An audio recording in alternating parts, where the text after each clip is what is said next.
পোকেহে আপোনাৰ ঘৰ বিচাৰি ফুৰিব। আপুনি সৎ কাম কৰক, আপোনাৰ ঘৰলৈ পোক আহিব। আপুনি আনক হিংসা কৰক, আপোনাৰ ঘৰলৈ দুখ আহিব। আপুনি মুক্তি বিচাৰিব নালাগে, মুক্তি আপোনাৰ পিছে পিছে ঘূৰি আহিব। ভকতে মুক্তি নিবিচাৰে বুলি মাধৱদেৱে লিখিছে, মুক্তিটো নিস্পৃহা যিটো সেই ভকত কলম ৰসময় মাগুহু ভকতি। গতিকে আপুনি আজিৰ দৰে এই ভক্তি বশ কাম কৰক, মুক্তি আপোনাৰ ঘৰলৈ আহিব। কাৰণ ভকতে শাস্ত্ৰ ভাগৱত শুনি অবিদ্যা বিনাশ কৰে। অবিদ্যা নাখিলে আৰু বিভূতি যতেক ভকতৰ পিছে পিছে ফুলয় প্ৰত্যেক যদ্যপি তেখংগে তাকো স্পৃহা নকৰয় তবু কোনো ভকতিয়ে তাকো মিলাব। আপুনি ভক্তি কৰক, আপুনি নেলাগে বুলিলেও মুক্তি নিজে নিজে আহিব। আপুনি সন্মান নালাগে বুলি ক'লেও সন্মান আপোনাক কৰিব যদি আপুনি সৎ হয়। এজন সৎ জ্ঞানী মানুহে কাকো ক'ব নালাগে মোক সন্মান কৰা, আৰু এজন দুষ্ট মানুহে কাকো ক'ব নালাগে মোক অনাদৰ কৰা। দুষ্টক দেখিলে মানুহে লেলে চেচে কৰিব, সৎ মানুহক সকলোৱে মানুহে সমাদৰ কৰিবই। গতিকে আমি গুণত পূজা এই তথ্য আমাক ভাগৱতে দি আছে। ভাগৱত আমি শুনিবলৈ এইকাৰণে আহিব লাগে। গতিকে আমি কাকো হিংসা কৰিব নালাগে। এতিয়া আমাৰ সমাজত এই তথ্য নজনাৰ কাৰণে বহুত মানুহে হিংসা কৰা মানুহৰ সংখ্যাই বেছি। সীমাঘৰীয়া মানুহজন যদি এঘৰ উন্নতি কৰিছে, আন ঘৰে হিংসা কৰিছে। সমাজৰ কাৰোবাৰ যদি উন্নতি হৈছে, বহুতে হিংসা কৰিছে। সেইটো স্বভাৱ আছে যদি আজি ইয়াতে এৰিব দেই। আমাৰ দশম স্কন্ধৰ ভাগৱতত ভগৱন্তই নিজে কৈছে কি বুলি, অপৰম সম্পদ দেখি মৰে যিটো চক্ষু পুৰি তাৰ আশা সবে ভুৱে নষ্ট অতোমাত বিমুখ হলে একো আত্মদুখ নাই অবিশ্বাসতে যত কৰে কষ্ট। আপুনি যিমান কষ্ট কৰি উপাৰ্জন নকৰক, ভগৱান থকা হৃদয়খনত যদি পৰহিংসা ভাৱ ৰাখে, আপোনাৰ মনৰ কামনা ভগৱন্তই কোনোদিন পূৰণ নকৰে। মনৰ কামনা পূৰণ নহলে আপুনি কেতিয়াও খোলা হাঁহি মাৰিব নোৱাৰিব। খোলা হাঁহি মাৰিব নোৱাৰা চেহেৰা আয়ুস বঢ়াব নোৱাৰে। মনত ৰাখিব কথা। ভাগৱত শুনিবলৈ কিয় আহিব লাগে? এই বেয়া স্বভাৱটো এৰি ভালটো ল'ব লাগে। গতিকে কাকো হিংসা নকৰিব। হিংসা সত্যম, সদায় সত্য পথত ৰাখিব। অস্তেয়, লোকৰ বস্তু চুৰ নকৰিব, আত্মসাৎ নকৰিব। কাৰণ আপুনি এটা কৰিলে আপোনাক দুটা নষ্ট কৰিব। ভগৱানে চাই আছে ১৪জন খাটিয়ে কি কৰিছে। এতিয়া আপোনালোকৰ এইফালে কেনেকুৱা নাজানো, আমাৰ ফালে ঠায়ে ঠায়ে এনেকুৱা যে ভাগৱত ব্যাখ্যাত নামঘৰলৈ আহি যোৱাকালি কিনি অহা নতুন চেণ্ডেলটো যদি বাহিৰত থৈ পেলাই ভিতৰত যদি বাঘত কিনি থাকে, উভতি গৈ পেলাই নতুন যোৰ ঠাইত পুৰণাযোৰ থৈ যায়, নতুনযোৰ লৈ যায়। আৰু কিছুমানে একেবাৰে লৈয়ে যায়। তেনেকুৱা স্বভাৱ আছে যদি কাৰোবাৰ এৰিব দেই। তাৰমানে ভগৱন্তই হৃদয়তে থাকি কয়, সকলোৰে হৃদয়তে তেওঁ আছে। মই কালি কিনি আনিছিলোহে, কিনিবলৈ নাপালোৱে, তই লৈ গলি বাৰু নে, পাৰিলে ঘূৰাই দে, বাচি দি। যদি ৰাখ তই কেইদিনমান পিন, কিন্তু তোৰ ঠেংটো মই এক্সিডেণ্টত ভাঙিমেই। তোৰ ঠেংটো ভাঙি মই কেইবাযোৰ চেণ্ডেল দুটাৰ দাম ডাক্তৰক দিব লাগিব। আপুনি বাচি যাব নোৱাৰিব। সেইকাৰণে কোনোবা ল'ৰা ছোৱালীয়ে এই কথা নজানি ভুল কৰে যদি মাক বাপেকৰ দৃষ্টিত কৰিলে আপোনালোকে ঘূৰাই পঠিয়াব। মোবাইল এইটো ভুলত ক্ৰমে আহিলে ঘূৰাই দিয়ে। তাকে নকৰিলে আনিলে পিন বছ আপুনি পিন্ধিব পাৰিব কেইটামান দিন, কিন্তু আপোনাৰ ঠেং ভাঙি পৰিব, আপুনি বাচি যাব নোৱাৰিব। আপোনাক খৰচ কৰাই দিয়ে। গতিকে এই তথ্য আমাক ভাগৱতে দি আছে, বেদে দি আছে। সত্যম, অস্তেয়, ব্ৰহ্মচৰ্য ৰক্ষা কৰক, আয়ুস বাঢ়িব। আগৰ ঋষিমুনিসকলে ব্ৰহ্মচৰ্য ৰক্ষা কৰি আয়ুস বঢ়াইছিল, সুন্দৰ চেহেৰা স্মৃতি শক্তি অটুট ৰাখিছিল। এতিয়া আমাৰো যাতে উঠি অহা প্ৰজন্মই অকাৰণত যাতে ব্ৰহ্ম শক্তিখন বিনাশ কৰি পেলাই দুৰ্বল হ'ব লগা নহয়, নিশকতীয়া হ'ব লগা মানে অকালতে যাতে আমাৰ পৰা বিদায় ল'ব লগা নহয়। তাৰ কাৰণে ব্ৰহ্মচৰ্য নীতি আমি ৰাখিব লাগিব। ব্ৰহ্মচৰ্য, অসহংগ্ৰহ, আৱশ্যকতকৈ বেছি বিচাৰিব নালাগে। বেদৰ মতে আমাক ভগৱানে যিটো দিছে পূৰ্ব পুণ্যৰ ফলত এই জন্মত যিটো য'ত ৰাখি দি দিছে, আমি তাতেই পৰিয়াল চলিবৰ কাৰণে, নিজে চলিবৰ কাৰণে যিমানটো লাগে সেইটো পালে আমি সন্তুষ্ট থাকিব লাগে। অসহংগ্ৰহ, আৱশ্যকতকৈ বেছি বিচাৰিব নালাগে। আৱশ্যকতকৈ বেছি বিচৰা সকলে কি হয়, অনাচাৰ, বেবিচাৰ, ভ্ৰষ্টাচাৰ কৰে, নিজেও নষ্ট হয় আৰু আনৰ হাততো জীৱনটো এৰিব লগা হয়। তদুপৰি ইংৰাজ দাৰ্শনিক পণ্ডিতে কৈছে যে যি মানুহে আৱশ্যকতকৈ বেছি বিচাৰে তাৰ শৰীৰত থকা বলিয়া জ্ঞান টুকুৰৰ তেজ আউট হৈ যায়। অৰ্থাৎ আমাৰ প্ৰত্যেকৰে শৰীৰতে বলিয়া জ্ঞান টুকুৰৰ তেজ আছে বুলি ইংৰাজ দাৰ্শনিক পণ্ডিতে কৈছে। কি বুলি? The blood of wild animal always in man. When we get more of when we get what we need, it remains in our control. When we get more than we want, it is out of control.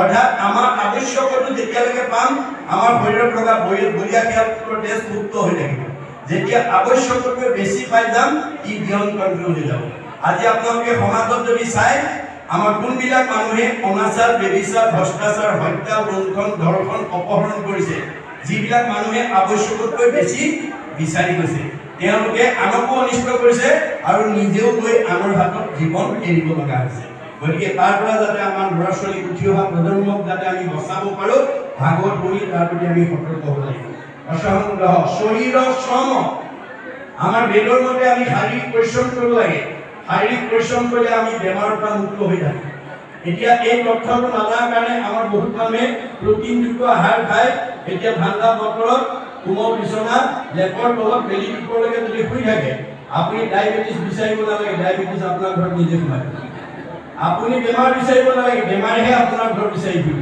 পৰিশ্ৰম নকৰা মানুহৰ ঘৰত বেমাৰ সোমাবই আপুনি বচাব নোৱাৰিব এইকাৰণে আমাৰ বেলেগ কৈছে শৰীৰৰ শ্ৰম আস্বাদ আমাৰ ইন্দ্ৰিয়বিলাকক সংযম কৰিব লাগে অৰ্জুনক কৈছে তোমাক 4 মুঠি জীৱৰ ভিতৰত সৰ্বশ্ৰেষ্ঠ উপাধি দিলো গতিকে তুমি ইন্দ্ৰিয় সংযম কৰিবা নহলে আহিল কণা গ'ল কণা ভাগৰি কাটিল 3 কণা তোমাৰ জন্ম ধৰা সাৰ্থক নহব অহেন গুণী অসন্তোষ পৰম অৰ্জুন ইন্দ্ৰিয়ক বৈশ্য কৰি পাক পাৰে গুণ যে কাৰ খাদ্য আছে ইন্দ্ৰিয়ক বৈশ্য কৰিব পৰা অৰ্জুনে প্ৰতিবাদ কৰিছে তেতিয়া কৃষ্ণই হাঁহি পেলাই কৈছে কৃষ্ণে বোলে সখী তুমি নকৰিবা ভয় অভ্যাসতে ইন্দ্ৰিয় বৈশ্য আপুনি ভয় নকৰিবা অৰ্জুন অভ্যাস কৰা আপুনি ইন্দ্ৰিয় সংযম হ'ব আপোনালোকে এতিয়া মনত নিজকে সুধকচোন অহাৰ পৰা কক্ষণত বহি আছে আৰু অনুষ্ঠান সামৰালৈকে বহি থাকিব ঘৰত এনেকে অকলে কক্ষণত ইমান সময় বহি থাকিব পাৰিলেহেঁতেনে নোৱাৰে কোনে বহুৱাইছে আজি আমাৰ বেলেগ কৈছে স্ব পৰম অনুৰক্তি ঈশ্বৰেই ভক্তি আজি আপোনালোক প্ৰত্যেকে ঈশ্বৰৰ কথা শুনিবৰ কাৰণে জানিবৰ কাৰণে বুজিবৰ কাৰণে এটা আগ্ৰহ লৈ বহি আছে এই আগ্ৰহে হৈছে ভক্তিৰ প্ৰতীক বুলি বেলেগ কৈছে স্ব পৰম অনুৰক্তি ঈশ্বৰেই ভক্তি ঈশ্বৰৰ কথা শুনিবৰ কাৰণে জানিবৰ কাৰণে যি অনুৰাগ সেইটোৱে হৈছে ভক্তিৰ প্ৰতীক ই ছটা প্ৰমোচন দিব আগ্ৰহ ৰতি প্ৰীতি ভক্তি শান্তি 6 নম্বৰত মুক্তি আপোনালোকে এইটো অভ্যাস প্ৰত্যেক দিনে কৰিবলৈ যত্ন কৰিব এক ক্ষণ 4 মিনিট সময় প্ৰত্যেকজন সদস্যই যাতে ঈশ্বৰৰ কথা শুনা গোৱা কোৱাৰ প্ৰতি যাতে আমি দিব পাৰোঁ আমাৰ বেদৰ মত গতিকে ঈশ্বৰৰ কথা যেতিয়া আপুনি একান্ত মনে শুনিব আপোনাৰ 5-6টা প্ৰমোচন আপোনাৰ আহি যায় প্ৰথম আগ্ৰহ তাৰপিছত গতি বহু সময় ৰৈ থাকিব পাৰে আমাৰ অৰ্জুনক কৈছে যে শৰীৰত চাহি শ্ৰেষ্ঠ যত ইন্দ্ৰিয়গণ ইন্দ্ৰিয়ক কৰি শ্ৰেষ্ঠ জানিবাহা মন মনত অধিক বুদ্ধি কহিলো তোমাক সবাতো অধিক শ্ৰেষ্ঠ আত্মা বুলি যাক আত্মাত ৰহিলে মন বিষয় উদা আপুনি হইবে কনা কাম উদা আমাৰ শৰীৰটোকে 10 ইন্দ্ৰিয় শ্ৰেষ্ঠ 10 ইন্দ্ৰিয়কে মন শ্ৰেষ্ঠ গতিকে 10টা ইন্দ্ৰিয় ভাল থাকিলেও মনে যদি কয় নাই এতিয়া ৰাতি ভাগতলৈ নাযাওঁ বুলি ক'লে 10টা ইন্দ্ৰিয় ভাল থাকিলেও আহিব নোৱাৰে মনে কোৱাৰ কাৰণে আহিলে কিন্তু মন ইমান চঞ্চল আকৌ অন্য চিন্তা কৰি থাকে তেতিয়া বুদ্ধিয়ে কয় মন ৰাতিপুৱা শুই উঠাৰ পৰা গধূলি পোৱালৈকে জন্মৰ পৰা আজি তাৰিখলৈকে সদায় ধন টকা পইচা ফুলফাল দিয়া পৰিয়াল ফুলফাল দিয়া ইন্দ্ৰিয় ফুলভোগৰ কথাই চিন্তা কৰি আছো আজি কিমান ভাগ্যৰ মূৰত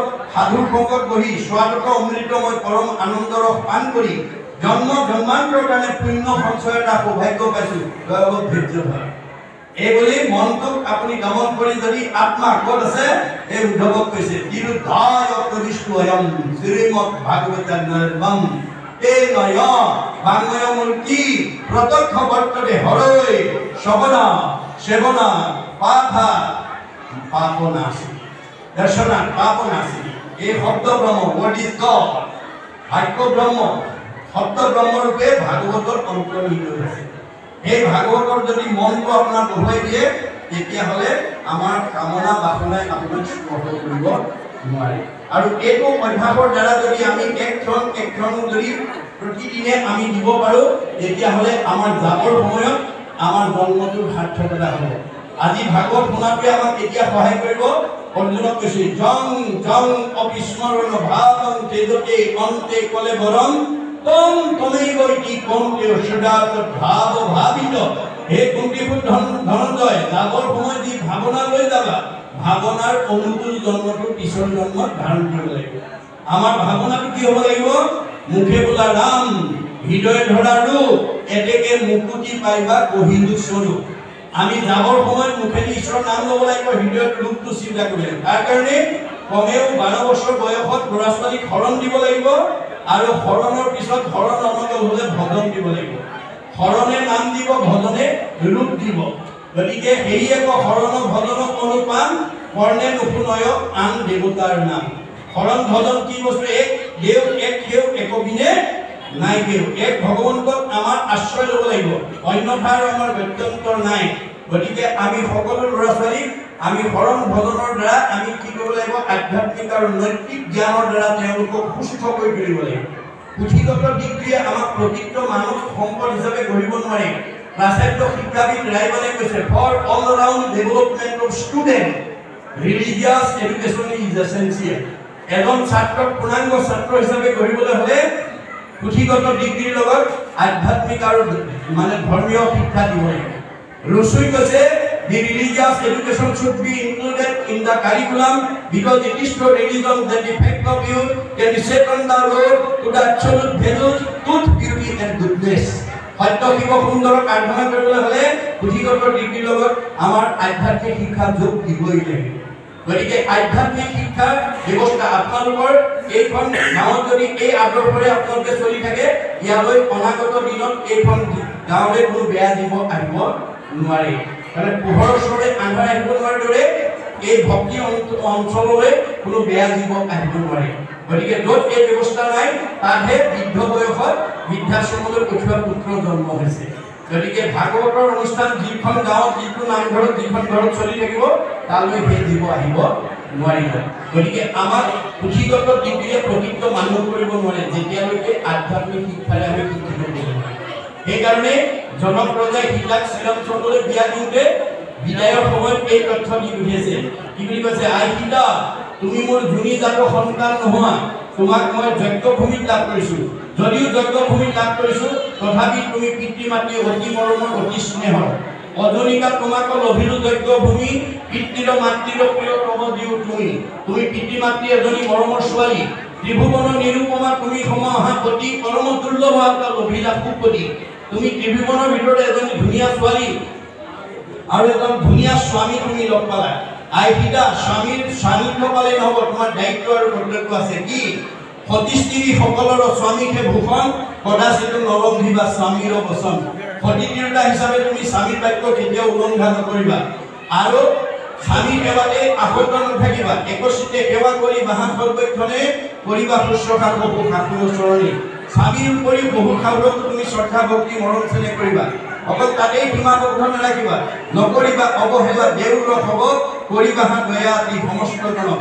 স্বামী প্ৰমুখে সৰু শাহুৰৰ উপৰিও দেউৰ ননন্দী জেঠাল পৰ্জনা যিমান আছে সকলোকে তুমি দয়া মৰম চেনেহ কৰিবা। তেতিয়া কি হ'ব? তেবে শুদ্ধ বাঢ়িব সংসাৰে, ইহপৰ লোকে সুখ মিলিব তোমাৰে।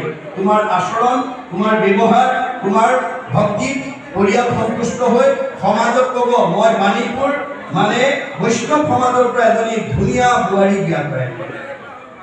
গতিকে আপোনাৰ এজনী ছোৱালীৰ কাৰণে এইখন গাঁৱৰ গৌৰৱ বাঢ়িব আৰু বহুত ছোৱালী বিয়া হোৱাৰ পত্ৰ হস্ত হ'ব।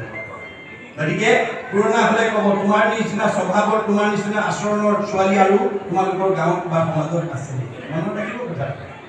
আমি ভাগৱত শুনিবলৈ আহিব লাগিব নিজক সংস্কাৰ কৰিবৰ কাৰণে, আমি আগবাঢ়ি যাবৰ কাৰণে। গতিকে উদ্ধৱক এই কথা যে অহিংসা সত্যম অস্তেয় ব্ৰহ্মচৰ্য অসহস্ৰ শৰীৰ শ্ৰম আস্বাদ, ইন্দ্ৰিয়বিলাকক সংযম কৰিব লাগিব। এনেকৈ অভ্যাস কৰি আস্বাদ সৰ্বভয় বৰ্জনম, সকলোকে অভয় দিব। সৰ্বভয় বৰ্জনম, সৰ্বধৰ্ম সমানত্তম, সকলো হেৰিয়াকে তুমি সমান চকুৰে চাবা।